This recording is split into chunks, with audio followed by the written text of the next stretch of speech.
Hello fantasy managers, and welcome back to another video from myself, Will, and fantasyfootballhub.co.uk. Lots of good community questions this week. Going to be having a look at whether the Leicester bubble has burst. Loads of questions on Liverpool and the upcoming double game week as well, deciding between, which three Liverpool assets should we be getting. Also going to be having a look at whether we should be playing the triple captainship this game week. Before moving on to my team, my transfers and my captaincy, let's get to it. First topic then, Richard Brook asking, has the Leicester bubble burst? Time to jump off. Very good question there. A lot of people thinking about this, myself included. I've got 3 Leicester assets, so thought I'd take a look at this question and do a little bit more of a deep dive into it. As you can see here, this is a comparison between Leicester for the first 17 game weeks, so that's the red diagram, and Leicester over the last 6 game weeks. A significant drop off in their numbers, which really does reflect their bad form. I think interestingly, this does suggest that their defense is significantly worse.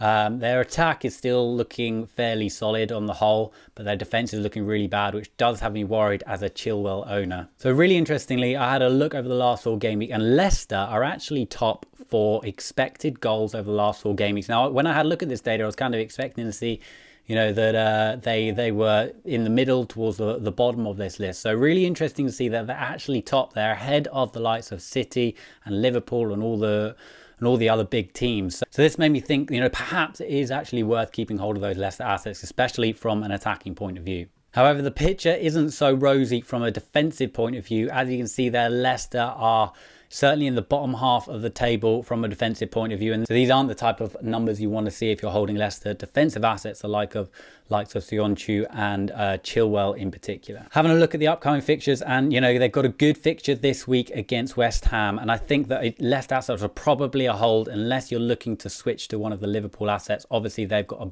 double game week this week, which we'll come to in a little bit.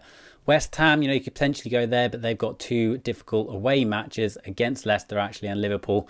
Now, you could say that actually that Leicester away match isn't that hard considering Leicester's vulnerability at the back. So potentially there could be room for a cheeky West Ham differential if you wanted to go for maybe the likes of Snodgrass or Haller. So although Leicester's numbers from an overall attacking perspective haven't dropped off significantly, their 2 main assets in Vardy and Maddison, their numbers aren't really performing as we'd hope. I own both of these guys and they have been pretty disappointing over the last few game weeks.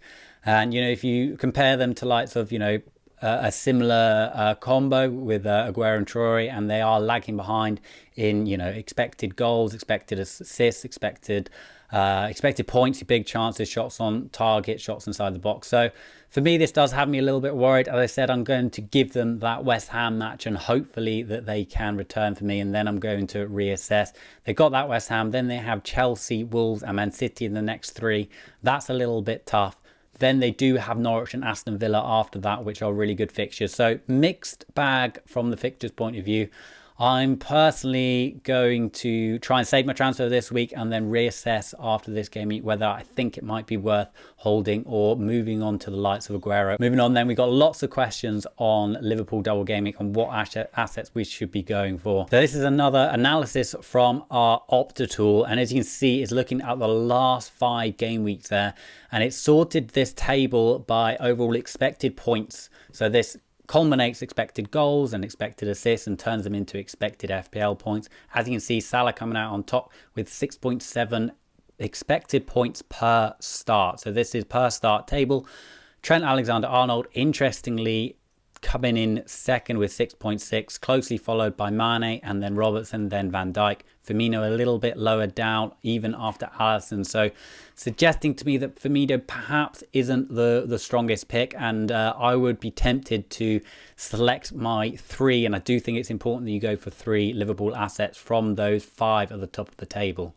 Having said that, it is worth considering the same table from away perspective. So this is the same data, but we're looking at the last 5 game weeks from an away perspective, and Firmino actually coming out on top. So he's obviously got something, and he's scored all of his 10 goals, I think, away from home this season.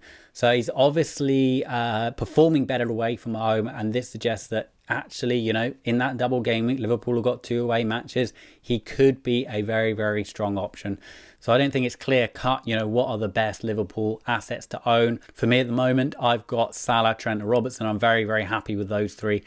But, you know, Van Dijk obviously scored at the weekend. Firmino's good away from home, and Mane's been one of the highest scoring players this season. So it's really, really difficult to pick 3 from these 6. So I know that's a bit of a cop-out sitting on the fence there, but, you know, I think that all of those assets has the potential to score really big. You know, I really do like their defense. They look very, very solid. You know, they're really churning out the clean sheets at the moment, so it's difficult to argue against any of those defenders. At the same time, you know, Mane is one of the best performing FPL assets this season. Firmino's great away from home, so it's tough to pick 3. As I said, I think it slightly depends on your team and your situation. You know, if it's easy to get Firmino in your current situation, then I would go for him. If you've got the potential to go with Mane and Salah in midfield without really disrupting the rest of your team, then I think that those 2 players have the highest ceiling. So as I said, a little bit of a cop-out, but I think that it kind of depends a little bit on your team. FPL Dinosaur, they're asking triple captainship using 24 or wait. Now, really good question there. And I think if you are going to use it, it's going to be between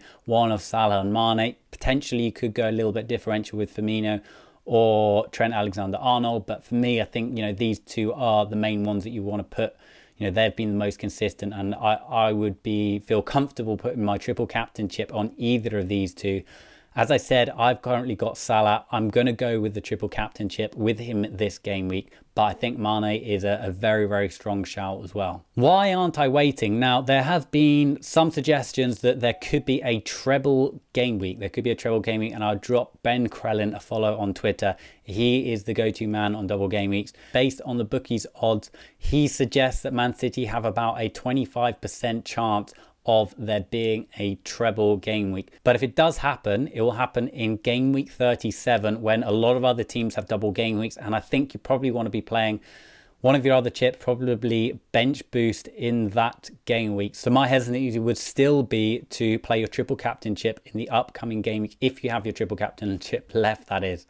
The other thing, obviously, is that if Man City did have a treble game week, you know, there's likely to be a lot of rest and rotation, especially because it's Pep, especially because Liverpool will probably have won the league by then. So for me, this isn't one where I'll be looking to play my triple captainship. This upcoming game week is probably the prime time to play it, at least from my perspective. Okay, so this is my team. I've got the triple captainship on Salah. It's been in the plans for a couple of weeks, to be honest. I can't see myself deviating from it, and I think that he is a really good option this game week, and hopefully it will propel me up the leaderboard a little bit, because it has been a difficult season. And my transfers last week kind of typified that. You know, I did bring Roberts in, got the clean sheet, so that was helpful. But also did Jimenez to Ings. You know, everything suggested, form, fixtures, underlying statistics, all suggested that Jimenez to Ings was a good move. And what do you know? Jimenez goes and scores the brace while Ings blanks. But that's fancy football for you. I do still think that Ings is a really good bet. In terms of my transfers, I'm saving this game week. So going to next game week with 2 free transfers.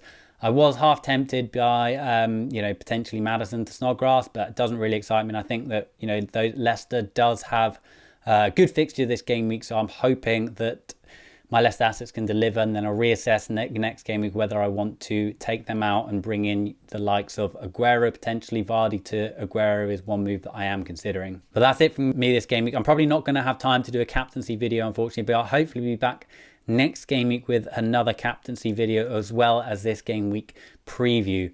But if you did enjoy it, please hit that like button, please hit that subscribe button, and turn those notifications on. But otherwise, I hope you have a good game week 24 and hit that triple captainship, as long as it's not on Mane. Bye for now.